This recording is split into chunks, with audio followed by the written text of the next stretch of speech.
नमस्कार, आप देख रहे हैं डेली 24 भारत और मैं हूं आपके साथ रोहित कुमार। आज का इतिहास शिरडी के साईं बाबा से जुड़ा है, क्योंकि आज के दिन ही 1836 में उनका जन्म हुआ था। ऐसा माना जाता है कि साईं बाबा के चमत्कार के तमाम किस्से कहानियां हैं। उनके भक्त उनको भगवान की तरह पूजते हैं। तो चलिए आपको आज हम साईं बाबा से जुड़े कुछ किस्सों के बारे में बताते हैं। शिरडी वाले साईं बाबा से जुड़े तमाम किस्से और चमत्कार मशहूर हैं। चर्चित लेखक डॉक्टर चंद्रभानु सत्यपथी ने हार्पर कॉलिंस से प्रकाशित अपनी किताब शिरडी साईं बाबा इन इंस्पायरिंग लाइफ में साईं बाबा से जुड़े तमाम चमत्कारों का जिक्र किया है। डॉक्टर सत्यपथी लिखते हैं कि पारसी समुदाय से ताल्लुक रखने वाले जहांगीर फर्माजी दारूवाला साईं बाबा के भक्तों में से एक थे।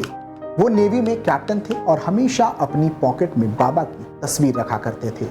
साल 1904-05 में जब जापान और रूस के बीच लड़ाई छिड़ी, तब जहांगीर दारूवाला को युद्ध में जाना पड़ा।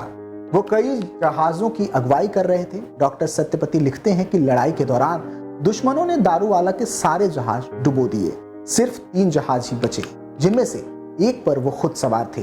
दारूवाला और उनके साथियों को मौत सामने नजर आ रही थी और कुछ सूझ नहीं रहा था। उन्हें लग रहा था कि अब बचने की उम्मीद कम है और ये जहाज डूब जाएगी। दारूवाला ने अपनी पॉकेट से शिरडी साईं बाबा की तस्वीर निकाली और उन्हें याद करने लगे। जिस वक्त दारूवाला बाबा को याद कर रहे थे, उस वक्त वह द्वारका माई में थे। अचानक वहां एक अप्रत्याशित घटना घटी।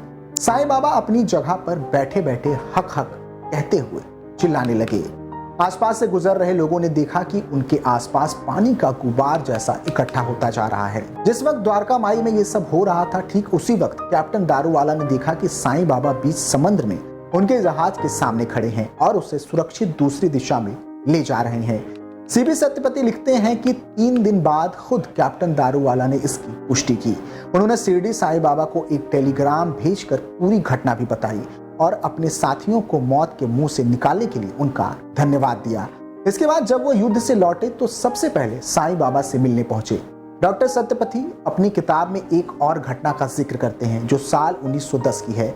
एक दिन बाबा अपनी कुटिया में धुनी के करीब बैठे थे और उसमें लकड़ियां डाल रहे थे। उनके आसपास तमाम लोग बैठे थे। अचानक लोगों ने देखा कि साईं बाबा ने धुनी में लकड़ी की जगह अपना हाथ डाल दिया और उनका हाथ पूरी तरह जल गया। जब लोगों ने उनसे पूछा कि आखिर ऐसा क्यों किया, तब साईं बाबा ने कहा कि उनकी कुटिया से कुछ दूर एक लोहार रहता है और उसका बच्चा ठीक उसी वक्त गलती से आग की भट्टी में गिर पड़ा था और बाबा को याद कर रहा था। उस बच्चे को भट्टी से निकालने के लिए ही उन्होंने अपना हाथ धुनी में डाला है। शिरडी साईं बाबा के चमत्कार से जुड़ा एक और किस्सा इस किताब में है। यह जीएस खपाड़े के बेटे से जुड़ा है, जो शिरडी में ही रहा करती थी। सत्यपथी लिखते हैं कि खपाड़े के बेटे की तबीयत अचानक बिगड़ गई। उसे बुबोनिक प्लेग हो गया। खपाड़े इतना डर गया कि शिरडी छोड़कर अपने घर अमरावती जाने की सोचने लगा। उन्होंने साईं बाबा को अपनी बेटे की बीमारी के बारे में बताया और परंपरा के मुताबिक उनसे शिरडी छोड़ने की अनुमति मांगी। साईं बाबा ने जवाब दिया कि आसमान में हमेशा काले बादल नहीं रहते, कुछ समय में ही ये बादल छट जाते हैं। यह कहते हुए उन्होंने अपने कमीज की बाजू ऊपर की और दिखाया कि उनके शरीर पर बुबोनिक प्लेग के 4 दाने निकल आए हैं, जो अंडे के आकार के थे। साईं बाबा ने कहा, मेरे श्रद्धालुओं की सारी तकलीफें मेरी हैं। सत्यपथी लिखते हैं कि उस दिन से पहले तक साईं बाबा के शरीर में बुबोनिक प्लेग का कोई नामो निशान नहीं था।